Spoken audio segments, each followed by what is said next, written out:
Sarah? Right?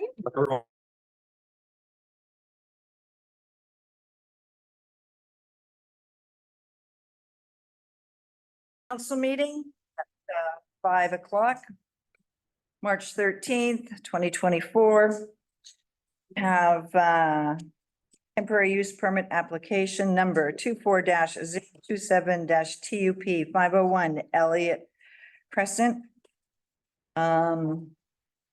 I will get into the public hearing and then I'll turn it over to you, Nicole. This hearing is for a temporary use permit number 24-027 TUP to permit a short-term rental at 501 Elliott Crescent for 3 years at 501 Elliott Crescent, legally described as Lot 28, District Lot 496, Kamloops Division, Yale District. If you believe your interest in property is affected, you will be given a reasonable opportunity to be heard or present written submissions to council concerning proposed land use amendments. The public is invited to make presentations to council, and everyone will be given a reasonable opportunity to be heard. No one should feel discouraged or prevented from making their views known. Please observe the following procedural rules during this public hearing. To make a presentation, raise your hand. If you are attending electronically by Zoom, please click on the hand icon. When the meeting chair acknowledges you, please state your name. Gallery participants are asked to present from the podium and use the microphone. To ensure everyone has equal opportunity to speak, we ask that you speak once. If you have already spoken and have new and additional information to share, please wait until the chair calls for presentations a second time. The chair will then call a third and final time for presentations. Council members may ask questions following your presentation. However, the main function of the council is to listen to the views of the public. It is not to debate the merits of the proposal with individual citizens. Please direct all your comments through me, the meeting chair.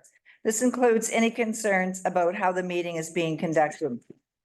Final opportunity to comment on 24-027-TUP. Council members are not permitted to receive submissions after the close of the hearing. After a brief synopsis of the proposal, we'll open the floor to the public. Nicole, do you want to go ahead? Yeah, through the chair. So this is the public hearing for temporary use permit 24-027 TUP, and it's located at 501 Elliott Crescent. So this is the location map, Elliott Crescent there. It's just south of Capel Street and in along with Elliott Cottonwood. So the property is designated under the OCP residential low density, and same with the surrounding area. There is a park in behind it. And then the zoning is R1, 1 and 2 unit residential. So this is a temporary use permit for a short-term rental in a zone that would otherwise not allow a short-term rental. And it's the current location of Eagles Landing. They offer 3 bedrooms and 3 off-street parking stalls. And their local responsible person is Guest Book Vacation Rentals. That's who they advertise through. And the owner is not on site, so this is not a bed and breakfast. The owner has indicated that the typical rental season is July to August and December to March. They have the occasional off-season booking, but mostly it's friends and family who use it in that time. The short-term rental has been in operation prior to regulation. And the short-term rental income, the owner has let us know, is going to be used towards the mortgage of the property until they can retire in Sigmoose in the next few years. I just wanted to note that in the staff report, I had mentioned they didn't apply for a business license, but they have in good faith that if this was successful, they would follow through on getting that license. I had, not in the slides here, but I had 1 written response, not in support of the short-term rental in residential areas in general. That was the formal response. And so if supported by council, the recommendation would be issuing the temporary use permit for 3 years with an option to renew for an additional 2 years, subject to the business license being issued and complying with the short-term rental provisions. And then some decommissioning provisions, including pulling advertisements, notifying of us of that. I think that was the end of the slides. So the owner, Kelly Spears, and the owner's agent, Danielle, were going to try and be here or online tonight. Are you online? No? Through the chair, Kelly Spears does appear to be online. Kelly, do you have anything you want to speak to? Can you hear me now? Yeah. Oh, yeah, I'm here. Okay. Hi, Kelly. Did you want to offer anything about your proposal? Well, no, just what I put in I wrote a letter yesterday there to the email before 4:30. Yeah, I got a couple, 2 years almost max commitments here in Alberta. Then I'm pretty well done. I'm over 60 now, and I'm planning on retiring here in the next 2 or 3 years. So, but I got some stuff I got to tie up here first. I got a couple jobs I got to finish off and downsize, and then I'll be out there full time. It's nice to have a little bit of income there, or pay my taxes and mortgages and expenses, rather than just sitting empty while I'm out here working. And I have applied for the business license. That process is underway, but it's on it's pending what happens with my temporary use permit here first, right? So. Okay. Is there anyone else that wants to speak to this temporary use permit? We'll do the gallery first. Anyone on? Oh, go ahead. Go up to the podium, please, and state your name. I know who you are.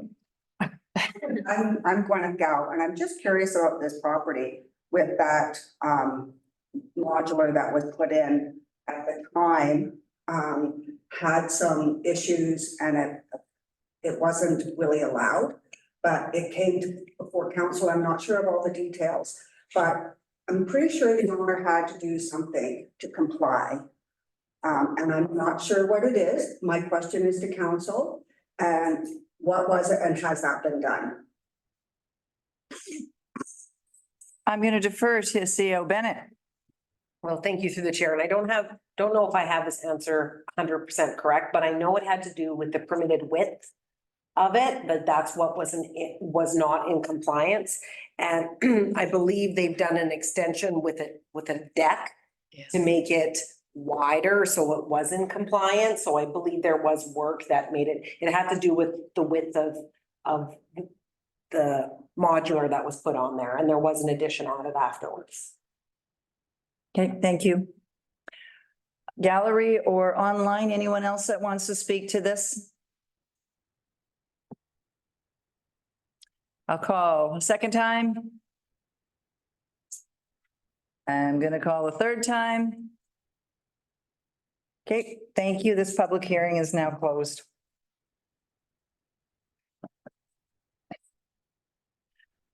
Okay, and here we are. There's a recommendation that the District of Sycamoose Council authorize and issue temporary use permit number 24-027-TUP for lot 28, District Lot 496, Kamloops Division, Yale District Plan 22889-501 Elliott Crescent for a short-term rental for a period of 3 years, subject to the conditions of the permit. Could I get a mover? Councillor Bushel, Councillor Rich. Council? Comments? Councillor Rich. Through the chair, just a quick question. Is the rental company that's overseeing this within Sycamoose, and how far are they away and 24/7? Through the chair, I believe Danielle's online. Yeah, I'm here. I'm in Swansea Point, and my staff that I employ that help me take care of my rental properties are in Swansea Point and Sycamore. Thank you. Councillor Bushel.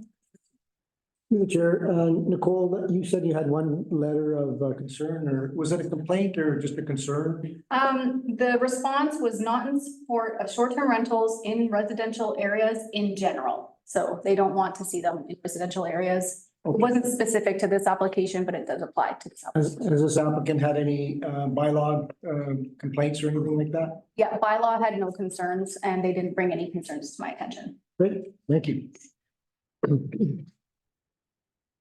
Anyone else? Well, we did a lot of work on the rezoning and for short-term rentals. So when we've had a few go through here already, and staff has spent a lot of time putting it all together and we've created areas in which it's zoned for short-term and it's not zoned for short-term. So for me, based on the work that we've done to create these areas and not set a precedent that everyone that's in a zone that's not zoned for short-term rentals can come to council and get a temporary use permit, I am going to not vote in favor of this. Councillor Beach. That would be my question, because I remember we talked about sort of giving some time for people to get used to. Mhm.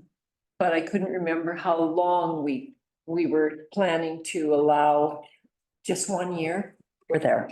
Yeah, so we are Mhm. there and beyond a bit. Councillor Bailey. Yeah, just a question for Nicole. When these sort of requests come in, is there any evaluation criteria that we look at, or is it just, it's their right to ask for a TUP, so you compile the information and you bring it forward?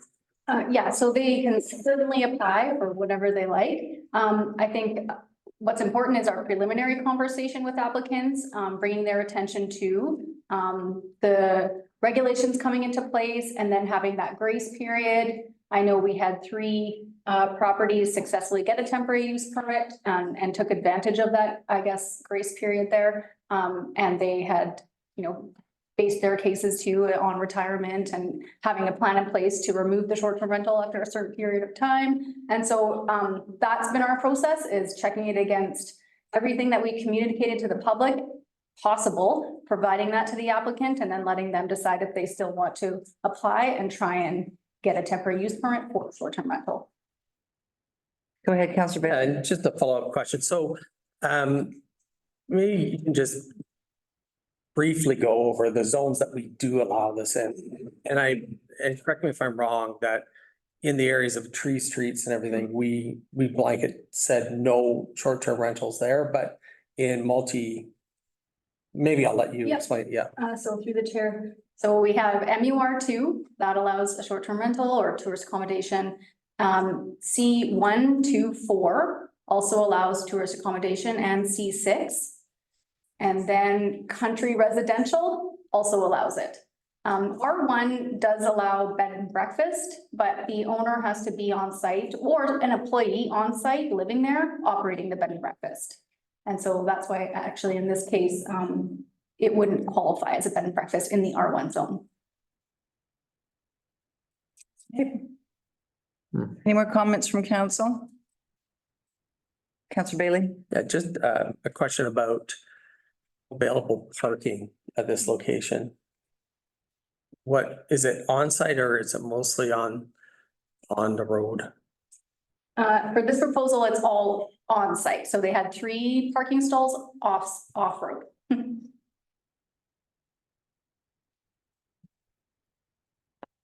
Anyone else? Thank you. Councillor Bushel. Yes, sure. And, it took us a while to put this together, and the reason we thought we'd put it together was to give, people the grace period and also the people that were looking to retire and, had bought a place and wanted to maybe retire here. So we, it's in place. We don't have a lot of people activating it. And, it's just something that it's on a case-by-case basis. And I think, some people, if they're keeping their nose clean, they got a good agent looking after the place. If they're not here, I myself don't have a problem with it as long as your neighbors are okay with it. Neighbors haven't complained tonight that I've seen. So, I just thought I'd put that out just so everybody understands where the planning department came from. Jeff was part of it back in the day when we put this together as well. So it took a while for staff to put it together, and it seems to be working. Our other 3 that we have are working fine, I think, and we haven't had any complaints. So that's just what I thought I'd bring everybody up to date. Thank you. Counselor Bailey. Yeah, this is a tough one because I mean, that short-term rental bylaw was put in for a reason to make sure that we had long-term rentals. And I guess I'm struggling here with under what circumstances do you permit one to go through, but maybe not another, right? That's what I'm struggling with here. Because I mean, this is clearly in a very residential zone. But I can also see if the neighbors didn't complain, I mean, I don't know if that's approval. I don't know if I assume they were notified of this. They were. It was, so, and I guess it kind of goes back to my similar question. We don't really have a criteria for this where it just gets turned down immediately, other than what we already set out in our short rental. So now we're at this next stage of where we're trying to come up with what are the criteria where we allow the exceptions? Would that be correct? Yeah, I would Yeah. think so. Okay, thanks. Counselor Rich. Yeah, through the chair. I'm just gonna say, like, this is something, I feel like this gentleman's trying to make his retirement plan. He's following the rules. He's asked for a permit. He's asked for the top. He wants to get a business license. It's gonna be part of the community. I doubt if he doesn't get the top that it's gonna go into the long-term rental pool. And with the short-term rentals, the other thing that brings to our town with our snowmobilers and boaters, it's another aspect when you've got 6 or 10 people, or 6, I guess, in this, he's got 3 bedrooms, so he's got 6 people he's allowed to have, that maybe going into a hotel isn't an option. And these folks that do come into town, eat in our restaurants, play on our beaches, and use those kind of things. So to me, it doesn't sound like this gentleman is looking, he's not trying to get rich on buying a bunch of short-term rentals off. He's trying to pay his mortgage, work in Alberta until he can have his retirement in BC to enjoy. So I feel like he's following the rules and asking properly. He said, hey, this is what I'm gonna do. And the neighbors, there isn't anyone here today, and there hasn't been complaints. So this will be one I'll be voting yes on. Counselor Evans. Hi, thanks. Actually, this property has been very controversial over the years, and there has been a lot of complaints from neighbors and letters written. I'm all for case by case consideration, and I think there are some exceptions, but in this case, I'll be voting no. Anyone else? Okay, I just want to reiterate that the reason we do zoning and spend that kind of time is for a reason. We're trying to open up some housing in Sycamoose. So that's why these short-term rentals have been rules have been put in place and setting a precedent. So if no one else has anything else, we'll call. Question. Go ahead, Counselor Bailey. Sorry, I'm asking a question because Counselor Evans has brought it up about that being quite a controversial site. Is there some more information that could be illuminated on that from staff, or is it, yeah? Yep, through the chair. I mean, that's news to me. I did approach the bylaw officer, and they provided their response that said they had no concerns. Okay. Yeah, and I do recall this being a bit controversial when it first started up. Yeah. Yeah, through the chair, when it was first built, Okay. there were issues and multiple complaints because it was very narrow and on this lot. And then when we looked into it, it was actually didn't meet our bylaw requirements. Okay. There was some issues previously related to it. I don't know if they relate to the short-term rental piece, but definitely due to But the site. and the look of it in the neighborhood. There was some concerns previously. Okay, anything else? Okay, I'm gonna call the question. All in favor? 3 opposed. Okay, sorry, Bob's opposed. Malcolm. 4, okay. Yep, 4 opposed. Sorry, it's Not, it's defeated. I was looking for a word for not approved. Defeated. Thank you. Okay, bylaws and policies, development costs, charges, reduction bylaw 1061/2024, adoption. There's a recommendation that the District of Sycamore's development cost charges reduction bylaw number 1061/2024 be adopted this 13th day of March, 2024. Can I get a mover? Councillor Bushel, Councillor Evans. Kelly, do you want to, Yep, I'll be really brief. So this was brought forward on February 28th for first, second, and third reading, which were approved. This allows us, we're very limited on what we're allowed to reduce or waive development cost charges for, but under the Local Government Act, Section 563, we're allowed to waive development or reduce a portion thereof, development cost charges for not-for-profit rental housing or for-profit rental housing. So this bylaw allows us to waive up to 100% for not-for-profit and up to 50% for for-profit rental housing at the discretion of council. thank you, Kelly. Does anyone have any more questions or discussion on this? Okay, let's call the question. All in favor? Opposed?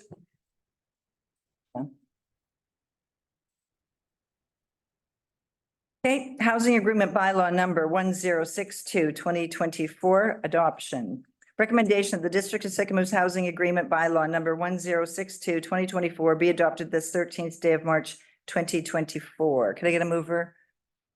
Councillor Evans, Councillor Beach. Kelly? Yep, so once again, this housing agreement bylaw was brought forward on February 28th for first, second, and third reading, and it's before you today for adoption. So under the Local Government Act, Section 483, we're allowed to impose some restrictions on land for purposes of housing. So what this is, it relates to a specific parcel in town, 425 Main Street, and this is a requirement of the transaction for the disposal of land. The restrictions of the housing agreement on 425 Main Street is that the development must be consistent with the development plan proposed, and any changes must be agreed to by the district. All units on 425 Main Street must be used for long-term rental purposes for a minimum of 25 years from occupancy. Short-term rentals will be prohibited. 80% of the units, which is 44 of the units, must be occupied by households that do not exceed the middle income limit as defined by BC Housing, which is about 130,000 for families without children and 170,000 for families with children. A minimum of one parking stall is to be provided for each unit at no additional charge. We don't want additional fees for parking. Yeah, and that it's a larger bylaw, but that sums up the gist of what the restrictions are on that. Okay, thank you, Kelly. Council, sorry. And further to that, this will be registered as a Section 219 covenant on title for the property. So it stays with the property, not the owner of the property. Thank you. Council, any comments? Discussion? Okay, call the question. All in favor? Opposed? Councillor Bailey. Okay, fees and charges amendment bylaw number 1063/2024, first, second, and third reading. Recommendation that the District of Sycamore's fees and charges amendment bylaw number 1063/2024 be given first, second, and third reading this 13th day of March 2024. Could I get a mover? Councillor Bailey, Councillor Bushel. Bianca, you want to take that away? Thank you. So this is to amend to bring in 2024 water and sewer utility rates. We discussed it back in December, and then in our last finance committee meeting, we spoke about it again, just to get council's blessing, a 5% increase for sewer rates and leave water rates the same for 2024, with a further more thorough review to be done in the summer to do 2025 and further rates.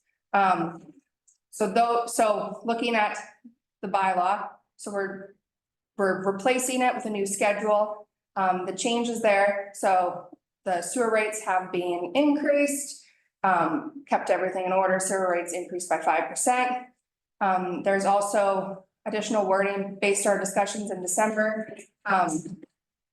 Just to add some new wording on those with an additional meter for a secondary dwelling unit.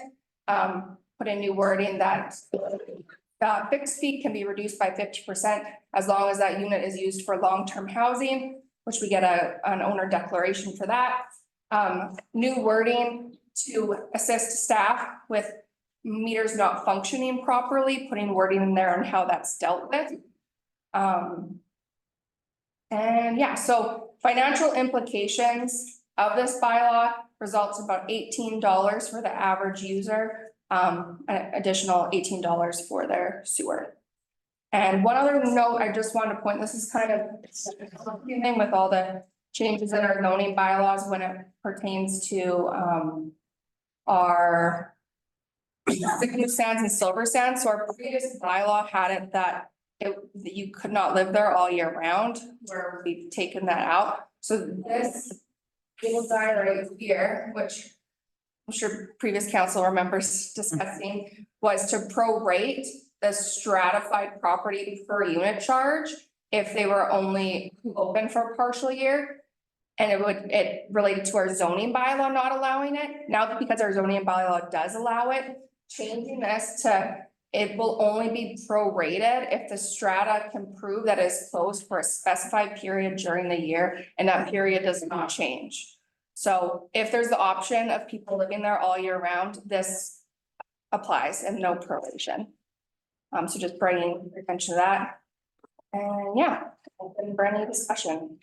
Council, any questions, concerns? No? Okay, call the question. All in favor? And it's carried. Staff reports 24-031 road name change, Gordon Mackey Lane. There's a recommendation that the District of Sycamoose Council approve the street renaming proposal to change Gordon Mackey Lane to Gordon Monroe Lane this 13th day of March 2024. Could I get a mover? Councillor Beach, Councillor McCabe, Nicole. Through the chair. Okay, street renaming proposal. This might be one of our firsts. It looks like the bylaw for street renaming is pretty recent, so let's give this a try. Yeah, and as Mayor Anderson mentioned, this proposal includes renaming Gordon Mackey Lane to Gordon Monroe Lane. Right, and so here's our location map. In red, the road is outlined. And then just a ortho map on the right-hand side there.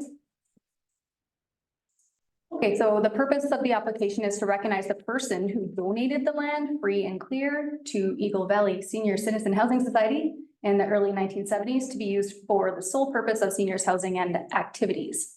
And so EVS, just call it EVS, has provided a resolution in support of the road renaming. So an information session was hosted by EVS at the Sycamoose District Senior Center luncheon last month. Gordon Mackey had expressed support for this proposal in person. EVS had indicated that they will support residents to change the address on their ID and other documents as required. Just a formality, but if approved, the new street sign would have to be installed. And so the applicant, I thought I saw the applicant here.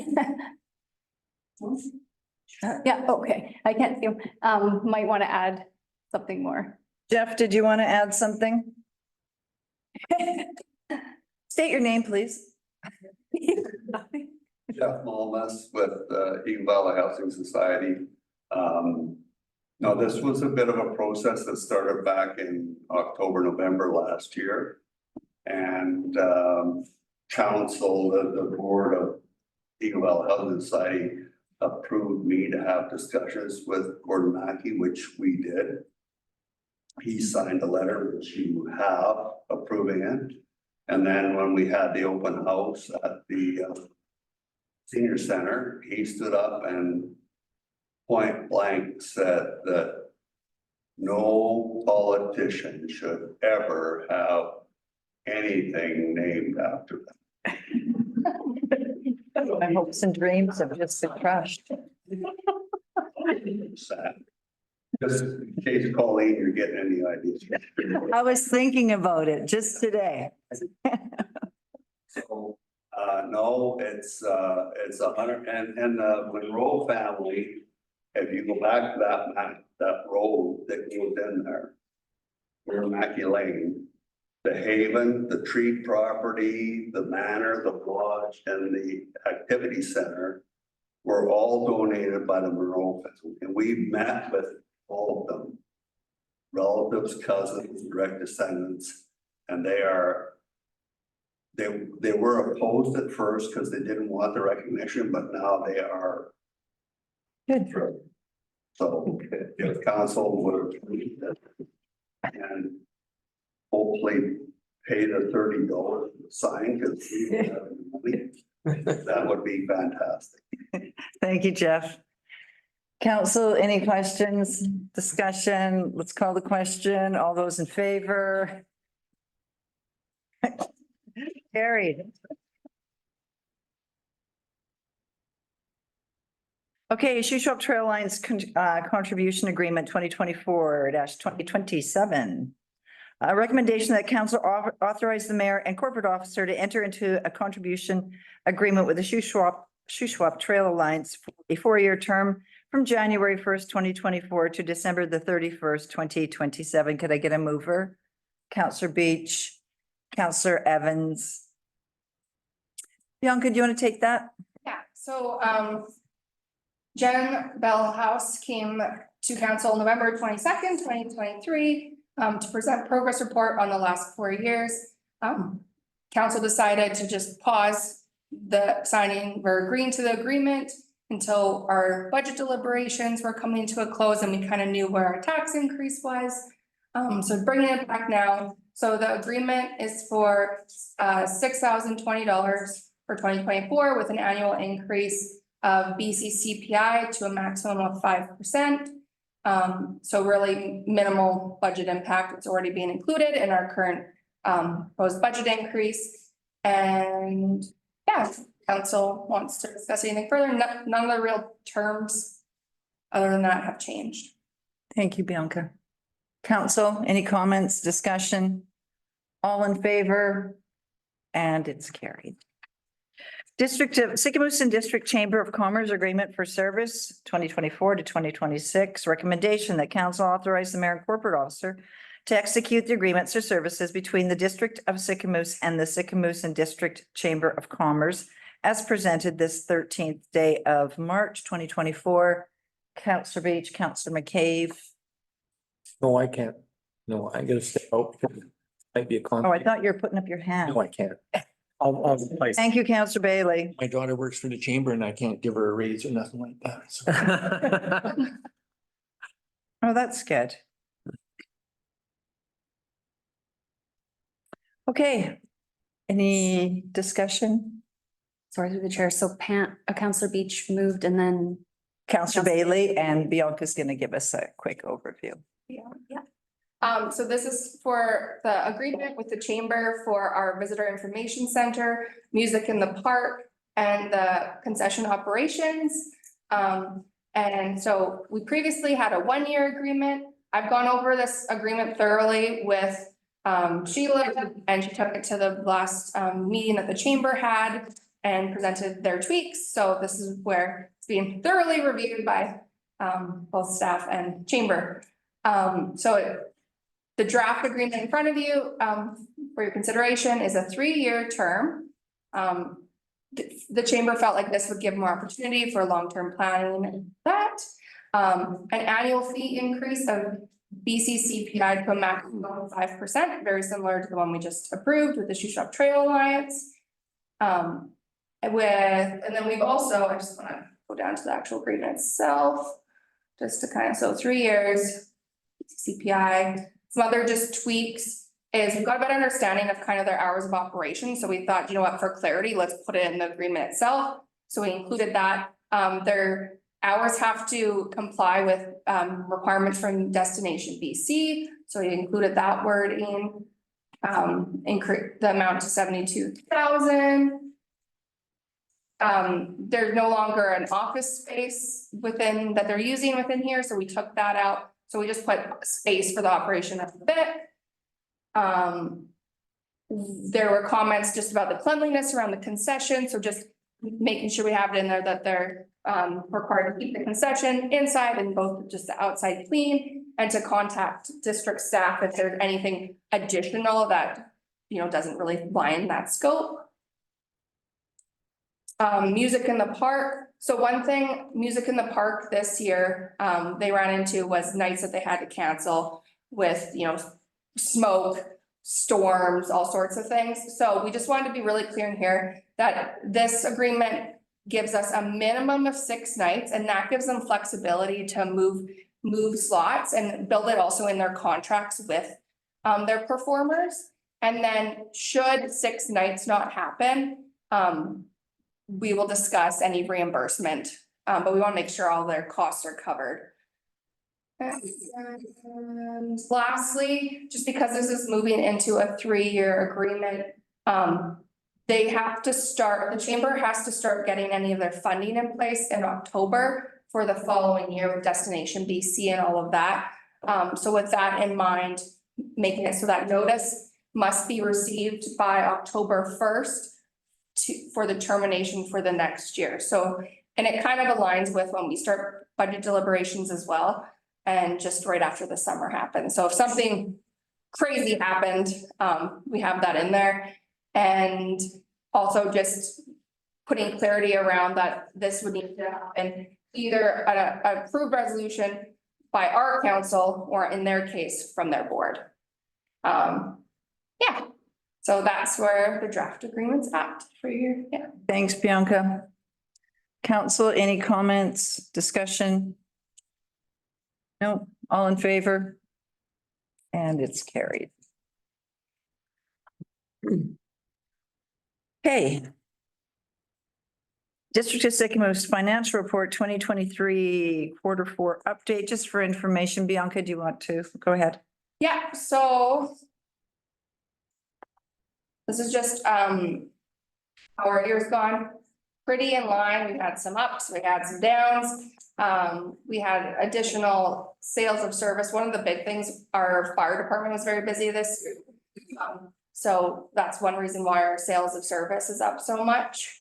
And yeah, going to water and sewer. Water, we had a little more revenue than anticipated, which was great because our maintenance costs were a bit higher as well. So we were able to transfer a bit more to reserves than originally budgeted. But sewer was a different thing, as we've talked about before, dealing with chemicals right now, and it's big on Daryl's mind and his guys. So transfers to reserves were a little bit weak there. This is mainly chemicals and just contracted service, trying to get that figured out. So that's where the sewer fund is at. And then the other big one, just note, community health center. I think we did pretty good budgeting. It turned out a little bit better than originally budgeted this year. And yeah, if there's any other questions or comments. Council, do you have any questions or comments on this update? Councillor Bushel, then Councillor Evans. I just wanted to say, great job, Bianca. You're doing a fabulous job. It's been really good working with you too. Councillor Evans. What he said. Councillor. He said. Ditto. Yeah. Hey, good job. Great job, Bianca. That's awesome. And great job on the healthcare center. That's awesome that those numbers are turning out, you know, positive. Excellent. Okay. Notices of motion, council procedure bylaw number 989, 2020 amendment. I'll read the motion and then I'll turn it over to you, Councillor Bailey. Motion that council directs staff to prepare addendum bylaw to council procedure bylaw 989, 2020, and that the amendments to Schedule D council proceedings be as follows. Item 1 to read, prior to each council meeting, the corporate officer in collaboration with council and the chief administrative officer must prepare an agenda setting out all the items for consideration at the meeting listed in the order provided for by section 6. Item 3 to read, the corporate officer must send all members of council the agenda by 3 p.m. on Thursday for the scheduled council meeting. Could I get a mover? Councillor Bailey, Councillor Beach, Councillor Bailey. Yeah, so the idea behind this is just a simple change in our current bylaws. Like we don't actually see the council agenda prior to it being published on Friday. I think there's been a couple of instances that it would be helpful to see that. I looked at other council procedure bylaws. This one particularly is taken from Vancouver, where it is circulated to council 24 hours in advance. I just put in 3 p.m. I mean, if it's 4 p.m., that's fine too. It's mostly there to tell everybody and everyone have, recognition of what's coming up on the published agenda the next day. I understand that there are some other procedures and bylaws that we want to kind of change, but I thought this would be helpful in explaining and giving clarity to all councillors of what's actually coming up on our agendas and just, taking maybe some of the mystery out of it that currently exists. So that's the reasons behind it. And yeah. You go. Okay, thank you. I'm going to ask staff to give us their thoughts on this, please. Sarah, do you want to go ahead? Through the chair.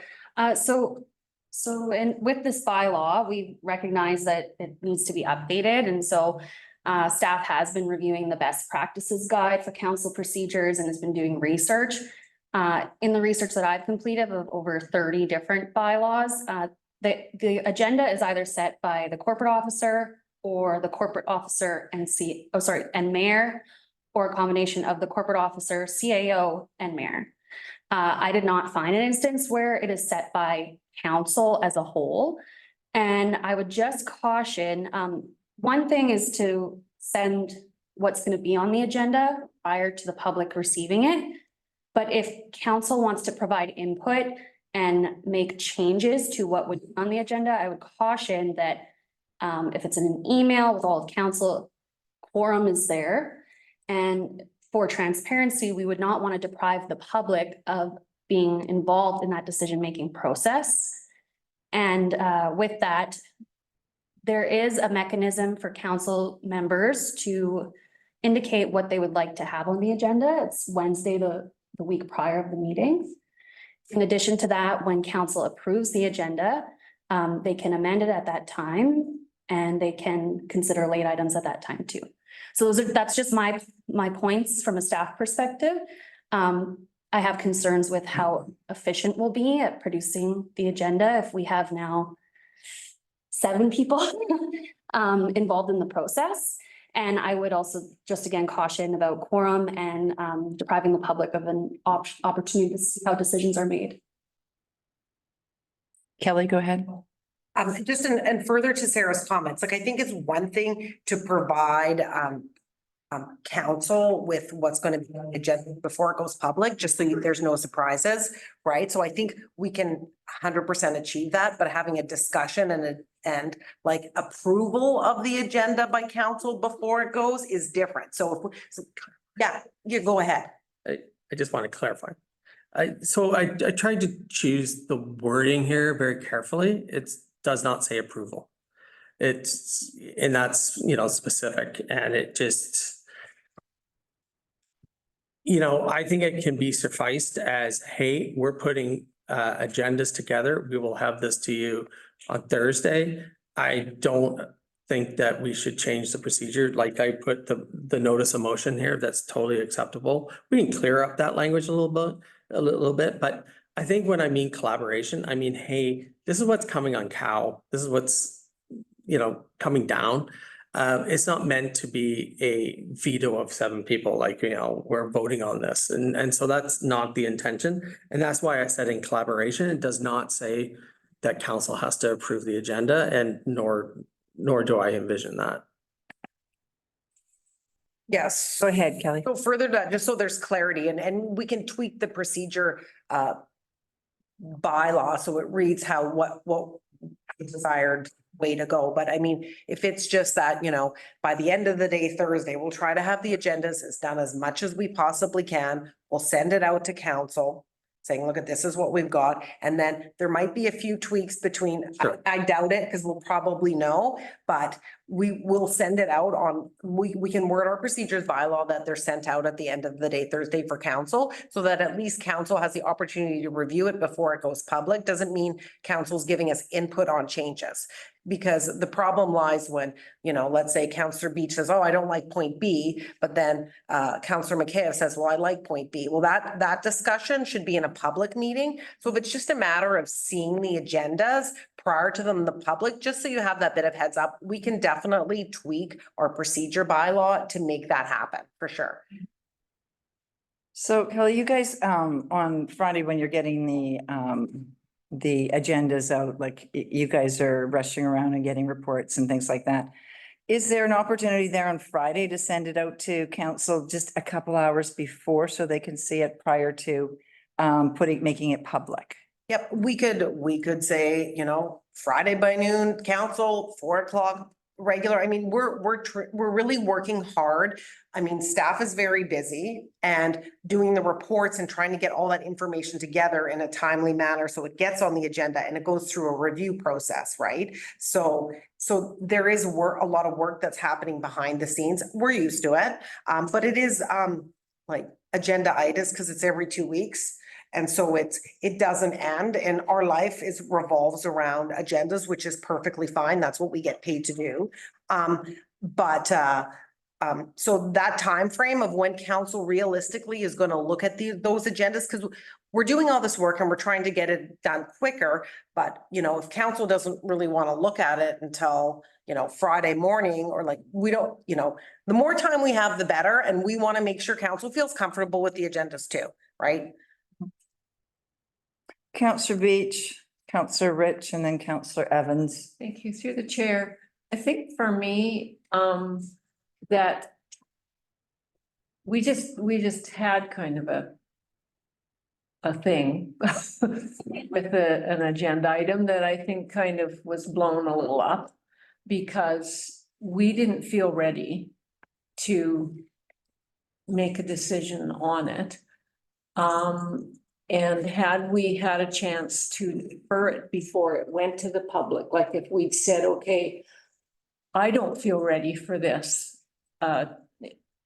in council, in public, could we defer it, just take it off and bring it up later? And if a number of us separately, like, felt not ready, that we could actually pull an item off, not change it, but just pull it off and defer it to the next meeting, if we weren't feeling ready to address it. That's what I was thinking. Go ahead, Sarah. Through the chair, Councillor Beach, is that an attachment or an agenda item that you're speaking to? Just for clarity. Well, in this case, it would have been an agenda item because it was Okay. part of the rezoning, right? Rezoning. Well, it was a bylaw that we were voting on rezoning. So, I mean, and I don't know enough to know like what kind of items you're thinking about, but I mean, these are, I'm just saying that you bring the agenda to us, and if enough of us feel like we need more information on something, is there a way to actually defer that item, just pull it before it gets to the meeting the next week? That's all I'm saying, just an opportunity to see it before the public sees it. Through the chair, so it's where it comes, when it's regarding a zoning bylaw and there's a public hearing, that's a different matter. We wouldn't be able to amend the agenda and then cancel it because it's already been published and there's notification requirements. But council can defer, you know, if there's a motion, you can make a motion to postpone Not in relation to a zoning bylaw if there's a public hearing, but you can also, you can make a motion to postpone to a later date, a specific date. You can make a motion to postpone indefinitely, which just means at a time in the future.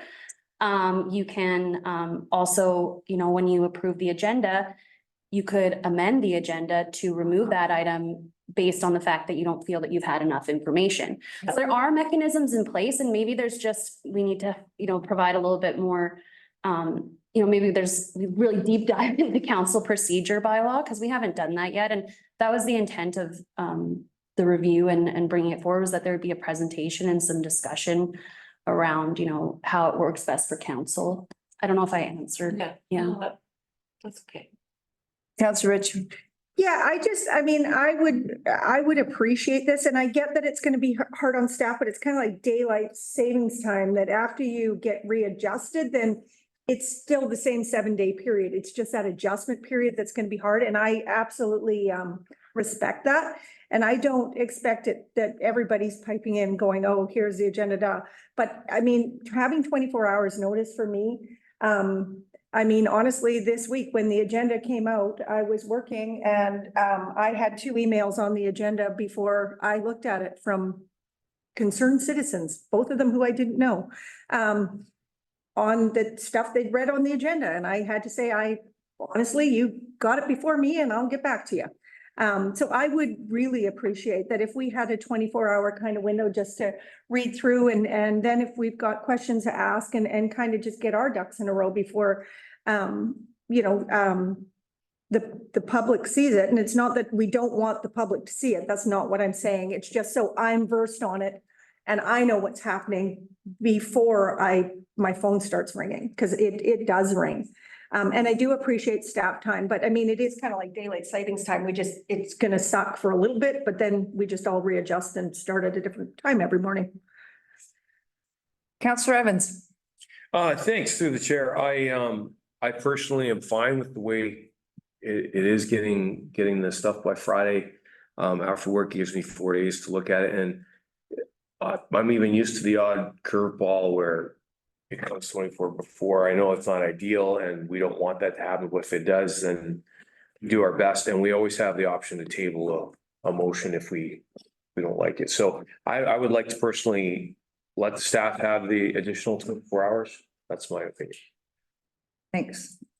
Councillor Bailey and Councillor McCabe. Yeah, I could make an amendment here to say that the corporate officer will have the final say on the agenda. And we could put that into the actual bylaw, so that the thought behind it is just to allow a period of collaboration, but obviously things have to get done, so somebody has to make a decision.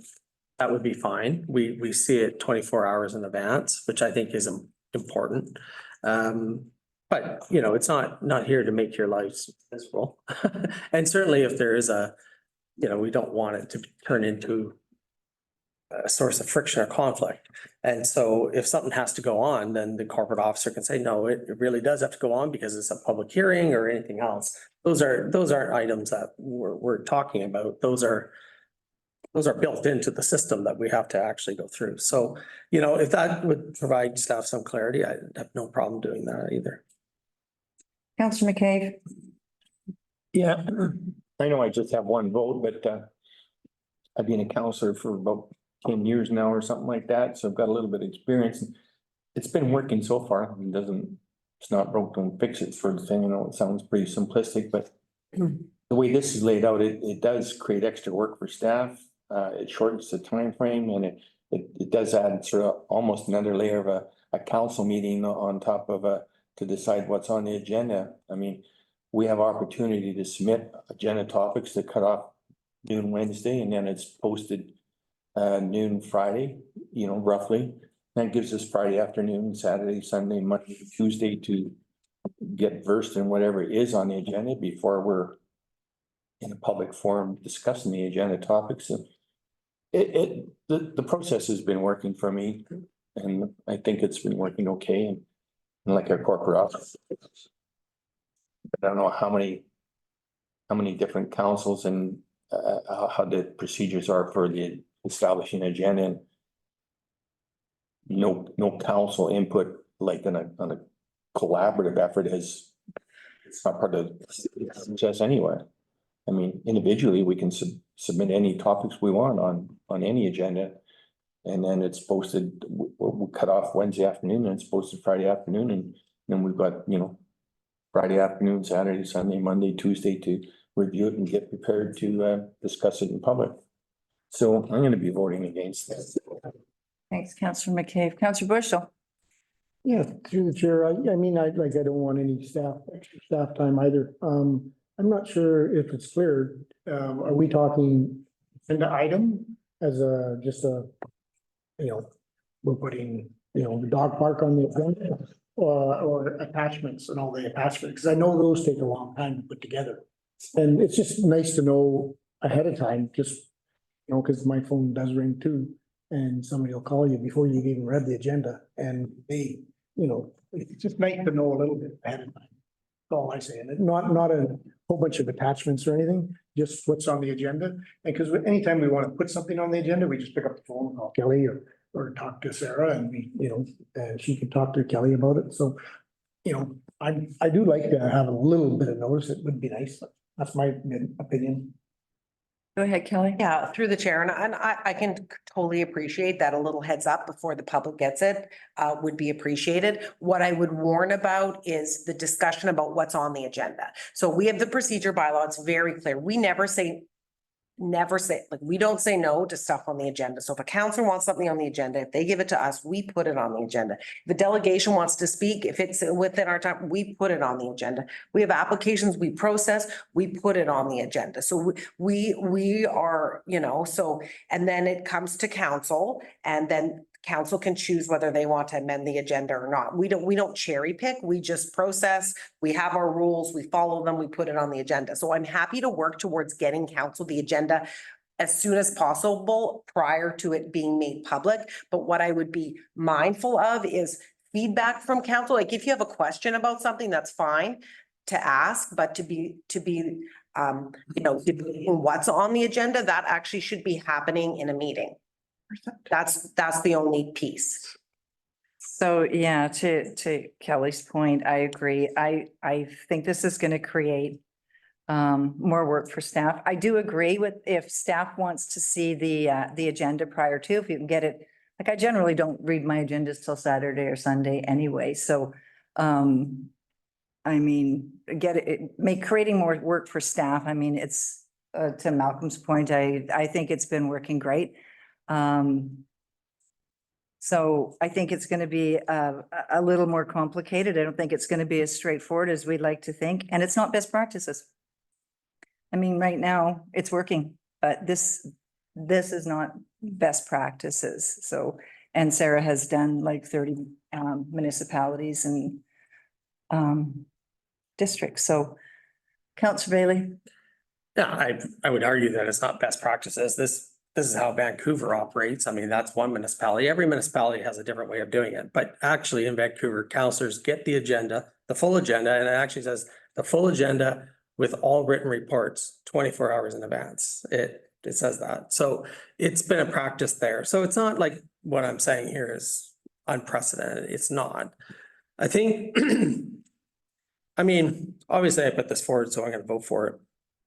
It's here to provide great clarity. Council doesn't want it. It's fine.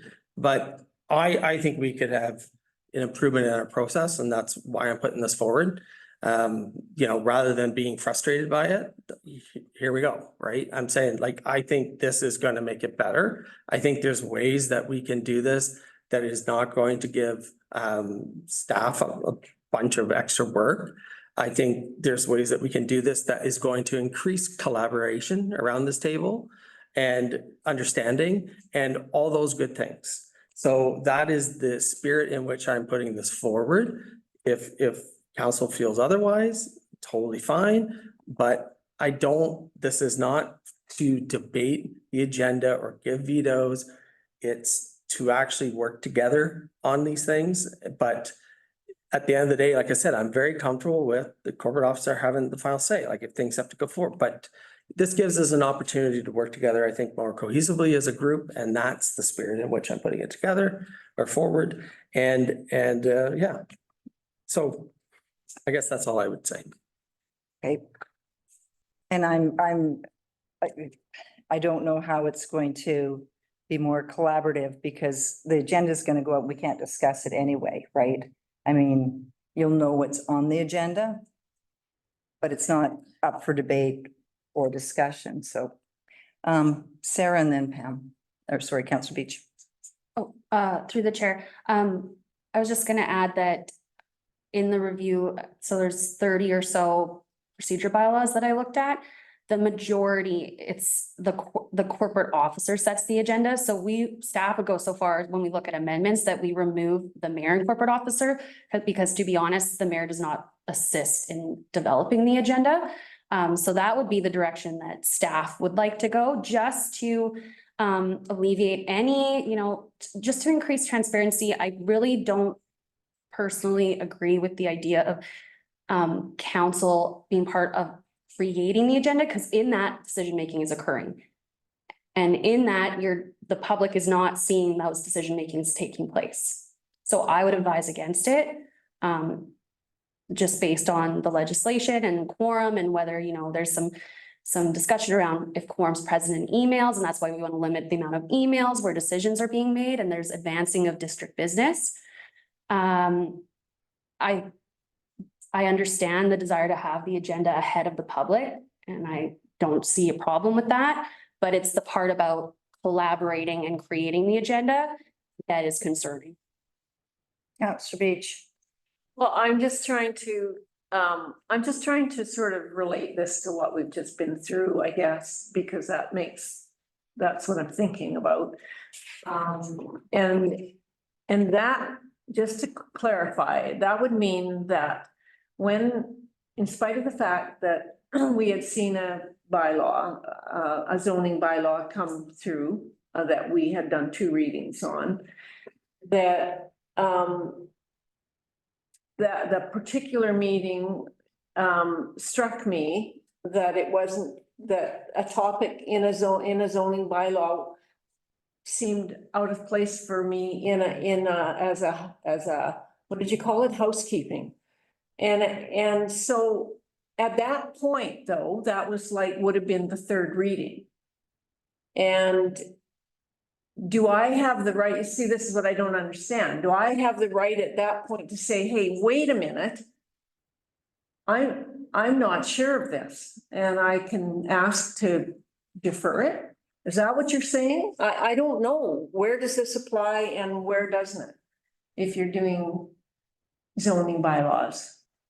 And I mean, maybe that is very true. We need some procedure. So I do anyways. but if you see the agendas prior to and you go, I don't think that we're not ready for this. It's got to come out to all of us. We just can't, it can't be pulled just for you. It's No, all of yeah, us. no, I realize. So then we're getting into collaboration about agendas again, right? Yeah, I realize that it's not gonna get pulled just because one person, one of the counselors is not comfortable with it, but if I'm not comfortable with it, maybe there's other people that aren't comfortable with it. I don't know. And anyways, it doesn't matter. I'm just trying to clarify now, going back to what we've just been through with a rezoning bylaw. And the fact that it didn't sit right when it got to me 3rd reading. So I would be able to ask to defer that, put a motion forward to defer that.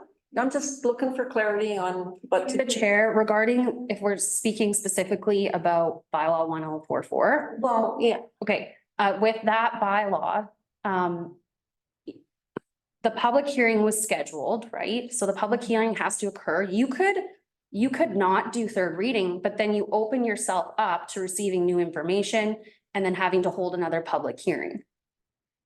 So that is an option, but it's not ideal in that practice. I mean, that specific bylaw was at PDC as early as July 17th in 2023. Came to council for first 2 readings, July 26th. A public hearing was scheduled for December 13th. It was postponed. It then came to committee of the whole in January 10th, and then it came forward for public hearing on February 15th. So staff, I guess, felt that there was enough notice that this bylaw was coming forward. And you could defer, but with a zoning amendment bylaw, you're not allowed to receive new information after a public hearing. If you do, then you have to do another public hearing. So that's the challenge with the zoning amendment bylaw or any bylaw that requires public hearing. Which would be fine if you felt you didn't, that you needed more information than that, right? So just trying to clarify. Yep, totally. Counselor Evans. Yeah, and in regard to any other agenda item, if I found out about the agenda item Wednesday or Friday, or there was an emergency type item on Wednesday morning, it was added. Any of those items, I can put my hand up and say, I would like to table this. And if somebody seconds it, then they can shut it down. If we vote for it. So, I mean, it's always an option. And I myself have put up my hand on some motions and said, can we please table this? So it's always an option. Counselor Bailey. Okay, so to take the comments from staff, be it that, I'd like to make a motion to read as follows. Prior to each council meeting, the corporate officer must prepare an agenda, so strike out everything after in collaboration with council and chief administrative officer, since you're the corporate officer anyways, must prepare an agenda setting out all items for consideration that meeting listed in order provided by section 6, then number 2, 3 p.m. on Thursday. And I would say the interpretation there is the agenda by 3 p.m. on Tuesday. It doesn't mean every single attachment if there's things. So if we want, we can put that into the bylaw when it comes back before council, but understanding that there's leeway there because you might still be waiting for reports to come in. I think people would be reasonable. Go ahead, sir. Counselor Bailey through the chair. And to add to that, I just noticed when I was looking at what the bylaw says now, it talks about the public and we don't have the public in here. So if you're amenable to it saying that council receives by 3 p.m. the Thursday before and that it goes to the public by Friday afternoon. Right. That part. The reason that's not in there is I didn't change the other sections that did kind of say that the agenda to the public has to be presented on the Friday, I believe, by 3 p.m. it says. Yeah, and 4:30. Yeah, or 4:30. So the reason I didn't put that here is because those provisions were still there. Sorry, through the chair, because section 3 says the corporate officer must make the agenda available to the members and the general public on the Friday afternoon before the meeting. Fair So enough. we just include the public piece. Yes, That's correct. in your Yeah. amendment, absolutely. but it would remain the same on Friday afternoon. Well, no, that council, Public though. right. The public agenda does not change in terms of when you have to get that to the public. Okay.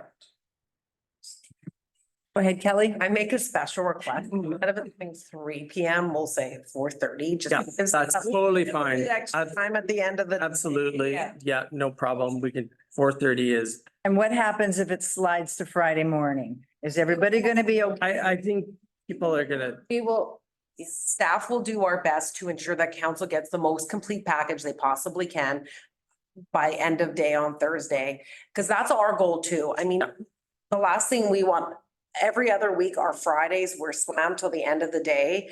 And I mean, it's a lot of work for us. So I mean, if we can try to push that, as much of that forward, I mean, 4:30 is totally fine. like, will help us with our Fridays, right? Okay, so We just front load a bunch of work. Everybody is gonna love it on Monday, Tuesday, Wednesday. It's okay. All good. Councilor Beach? You're good? Okay, so what are we voting on right now? so through the chair, Counselor Bailey has made the motion to amend. So that's that the corporate officer would prepare the agenda, setting out all items for consideration. And then item 3 would read that the corporate officer must send all the members of council the agenda by 4:30 p.m. on the Thursday before the scheduled meeting.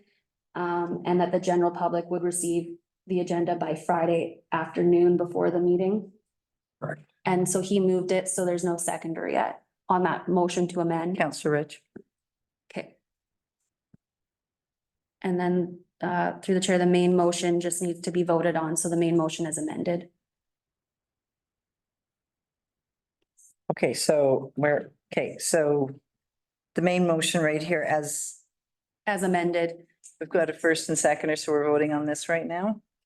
everyone's ready? Do you want to read it as amended? Okay, So everybody can understand. do my best at this. Okay. That council directs staff to prepare an amendment bylaw to council procedure bylaw number 989/2020. And that the amendments to Schedule D council proceedings be as follows. Item 1 to read, prior to each council meeting, the corporate officer must prepare an agenda setting out all the items for consideration at that meeting listed in the order provided for by section 6. Item 3 to read, the corporate officer must send all members of council the agenda by 4:30 PM on the Thursday before the scheduled council meeting. And that the public receive the agenda by Friday afternoon before the scheduled council meeting. Okay, and our Ian was first, Siobhan was the second on that. Is there any more discussion? I'm just gonna make a comment that I think that it's gonna be heavy on staff, so I think that it's gonna be a little bit complicated, so.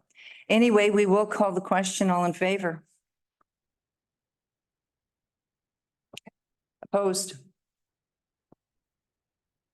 Okay, it's carried.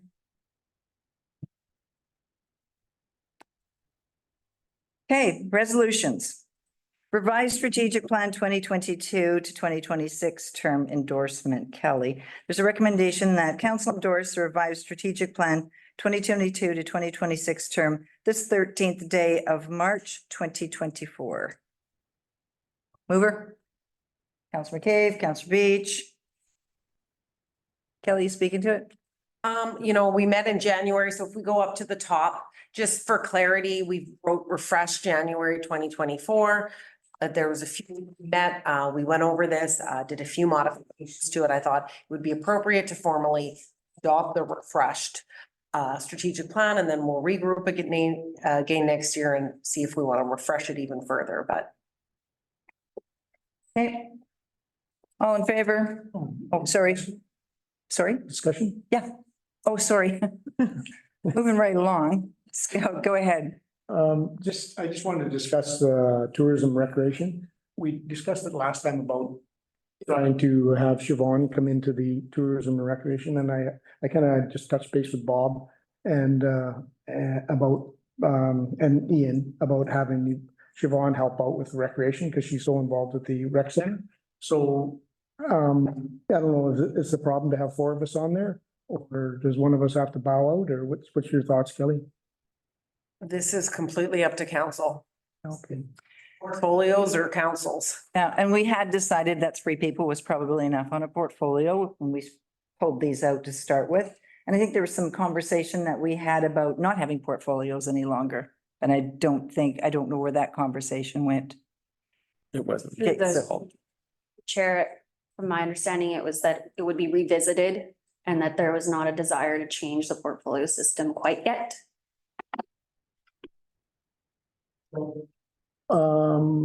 So we can't have 4 if we decide 4 is. Councillor Evans.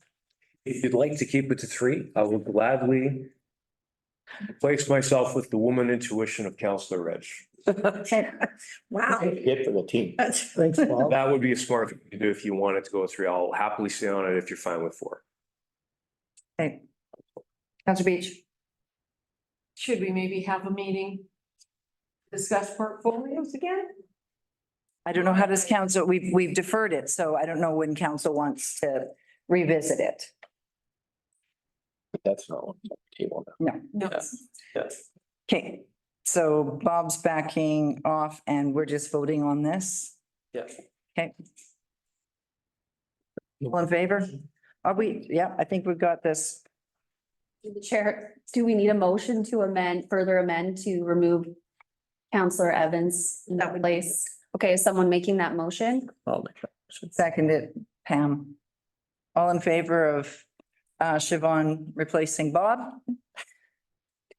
Okay, Okay, Further amended. and then Fire. just the vote on the endorsement, I guess. we need to Conditions. on the Did endorsement. we do that one? My apologies. Yeah. No worries. Okay, we're good with that. Okay, correspondence, River Secondary 2020, sorry. So did we vote on the whole? That's what I thought hadn't happened Sorry, through the What chair. was that? Yeah, because we voted on the motion to amend it for Counselor Evans to be replaced by Counselor Rich under Recreation and Tourism. Okay, I thought I was losing my mind. vote on the, Right, We did not vote right on the along, sorry about original that. Okay, Motion on the strategic plan, which was to endorse the revised strategic plan. okay, all in favor? Carried. there we go. Eagle River Secondary 2024 District Sycamore Scholarships. A potential motion from council. Okay, Sarah. I'm sorry. I want to speak on this. Oh, sure. Through the chair. Thought it was regarding last night's matter.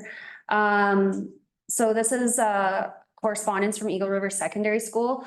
We receive it every year. It's just them checking in that council's still happy to provide the bursaries in the amounts that we have in the past. So there's one in the amount of $1,000 and two in the amount of $500. And so Nancy Bovenue and Sandra Northway at Eagle River are just asking for clarification that council still wants to move forward with that. There's also the option for council to change it in any way. Our CFO mentioned that it comes from contingency and that there would be room if there's any desire for changing it. So it's for council to take action on. Okay, thanks, Councillor Rich.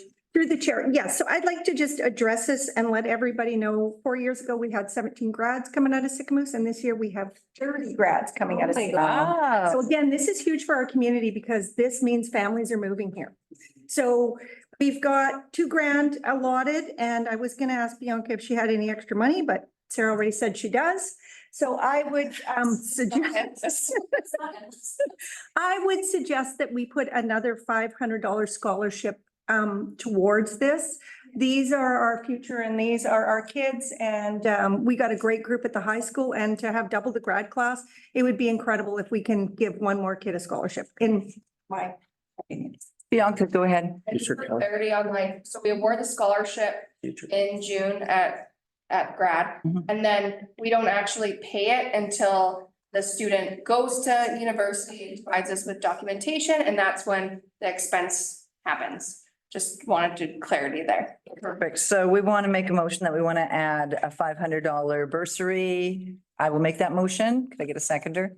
Councillor Rich, all in favor? And it's carried. Thank you. Okay, Kathy Burke, heat pumps and noise. This is a potential motion from council. Does anyone want to speak to this? Go ahead, Sarah. Through the chair. So at the February 28th council meeting, Kathy Burke attended as a delegation and presented, her concerns regarding heat pumps and noise. She had shared different bylaws in other municipalities that regulate heat pumps and noise in relation to the decibel rating. And so she is requesting as a follow-up that council proceed with drafting an amendment to the good neighbor bylaw so that pumps running at night cannot exceed 45 decibels and during the day cannot exceed 55 decibels. And so it's just here for council to comment on so that we can offer her a response.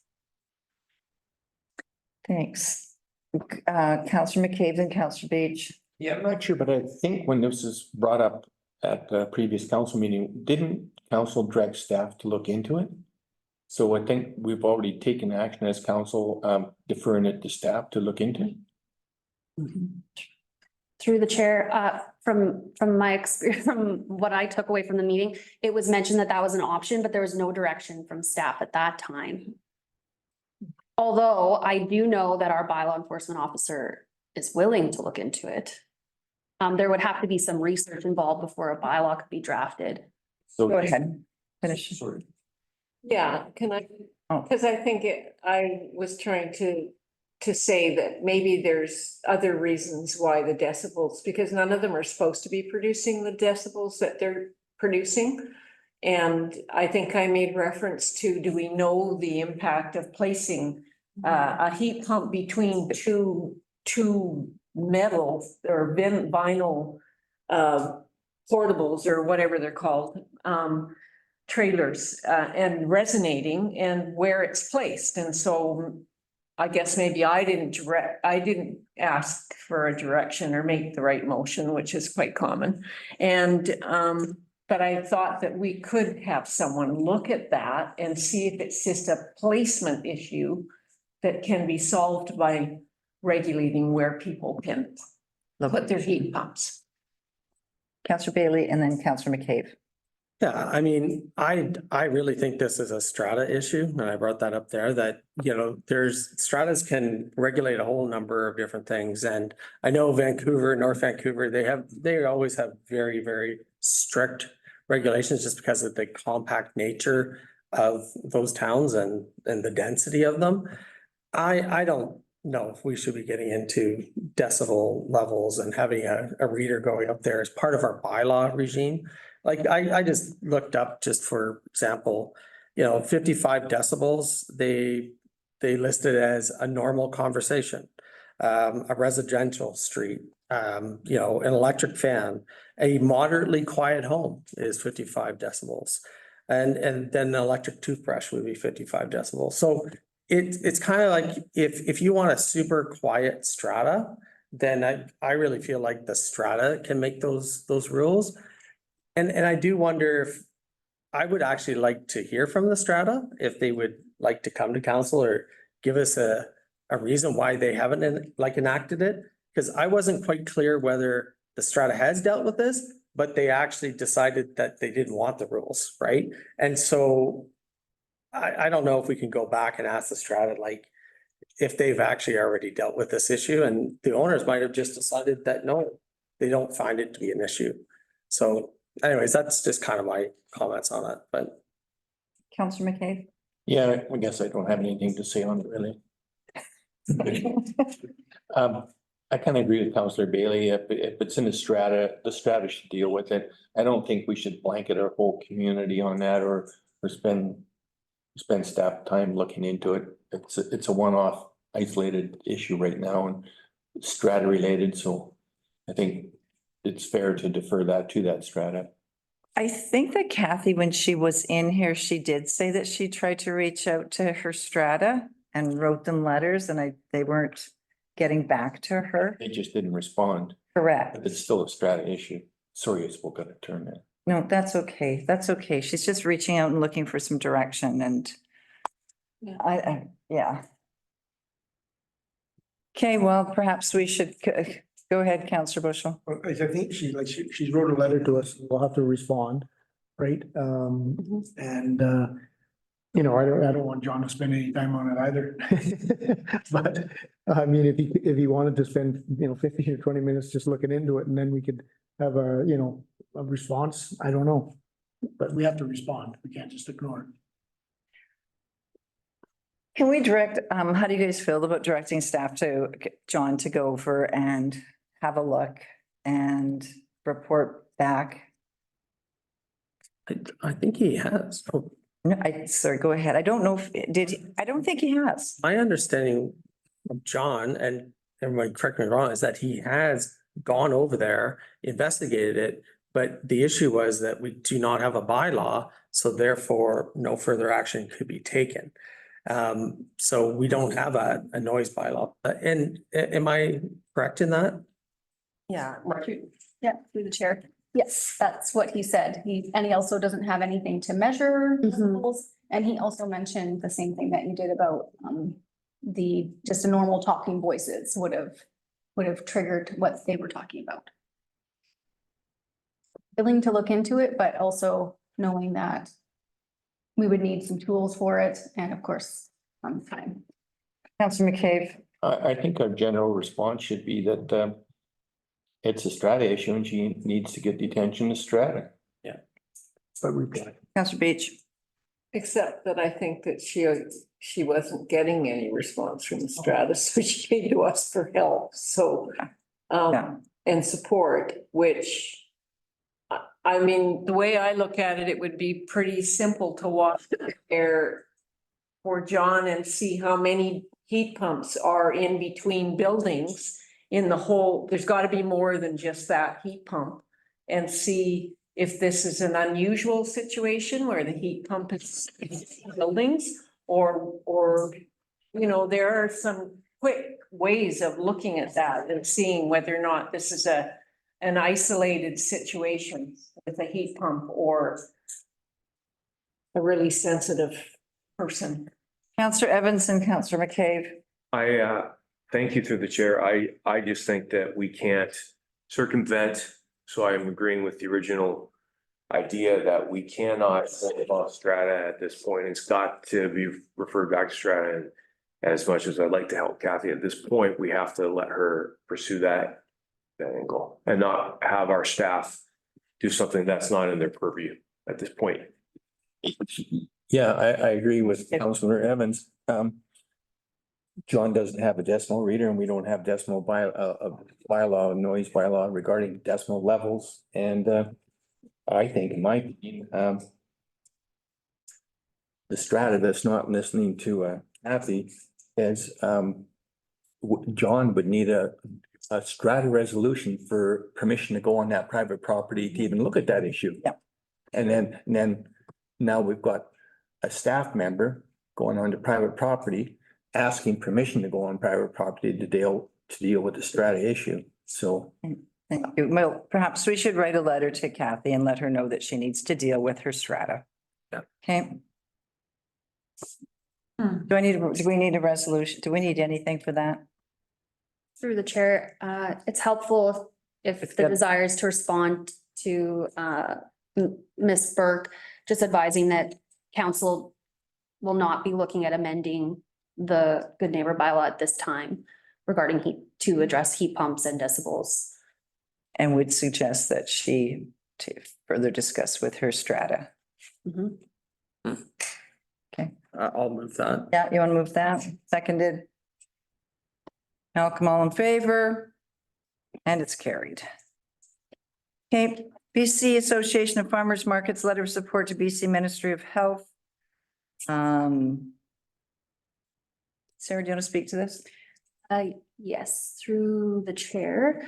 I understand that we sent a letter last year and it's really just from the BC Farmers Markets, asking that council send a letter of gratitude and support to the BC Minister of Health. And that in support of the program, and they just say that the support and feedback bolsters our goal of securing ongoing and expanded funding for the BC Farmers Market Nutrition Coupon program. And it just says that during 2023, Eagle Valley Community Resource Center provided lower income pregnant persons, families, and seniors with coupons to purchase fresh fruits, vegetables, cheese, eggs, nuts, fish, meat, herbs, and honey directly from farmers at your local farmers market. So the local residents redeemed $2,589 with local farmers at the Sycamoose Farmers Market. And 23 lower income residents benefited from better access to local fresh foods. Okay. So just So speaking the board letter. direction, So yeah. Could we get a motion do we need a motion to write us a letter of support? Could I get a motion to write a letter of support? Councillor McCabe, Yeah, I'd like to. Evans, discussion. That we send a support letter to the BC Minister of Health. Councillor Evans seconded. Any more discussion on this? All in favor? Okay. Okay, correspondence for information. Does anyone want to speak to any of the correspondence? I'll speak to number 4. I asked the CSRD to back up our letter to the Prime Minister regarding immediate action of the to prevention of invasive mussels. To see that they did. They also did a letter to Premier Eby. We're supporting our support for Bill 34, which it doesn't sound like it's going to make the cut. I think they if I'm not, I think it was denied. So, which is sad. Anything on the resolution, Sarah? Sorry? The resolutions? The 2023 resolution responses. Oh, yes. So through the chair, UBCM has published the responses from the province. So any of the resolutions that were endorsed in 2023 by UBCM now have a response. And so you can review those. They've also been updated on our website under council advocacy. Okay, does anyone else want to speak to any of the other correspondence? No? Okay, then we're just going to go into public input. Anybody in the gallery? Like to make comment? Anyone online? I can't see that. Someone's got their hand up. Deb Heap. Hey Deb, can you hear us? Yeah, I Hey, you can. got the floor. Yeah, I just wanted to mention with regards to that letter that you're sending to the Minister of Health about the nutrition coupon program. It is an important program. I had mentioned it to you guys previously, but I just wanted to let you know that I am talking to the Resource Center about creative ways to expand on it and basically increase access for low-income families in Sycamoose to get fresh produce, meat, and eggs from the farmers market. I thought because of that, it's a good time to just give you a quick update. I am going hard trying to get things set up for the farmers market for this year. I'm making progress, still a long ways to go, but we're getting there. Excellent. Thanks, Deb. Anyone else online? In the gallery? Okay, then we are going to adjourn this meeting. Recommendation of the regular council meeting for March 13th, 2024 be adjourned at the time being 6:31. Can I get over Councillor McKay, Councillor Rich, all in favor, and we are done. Thank you.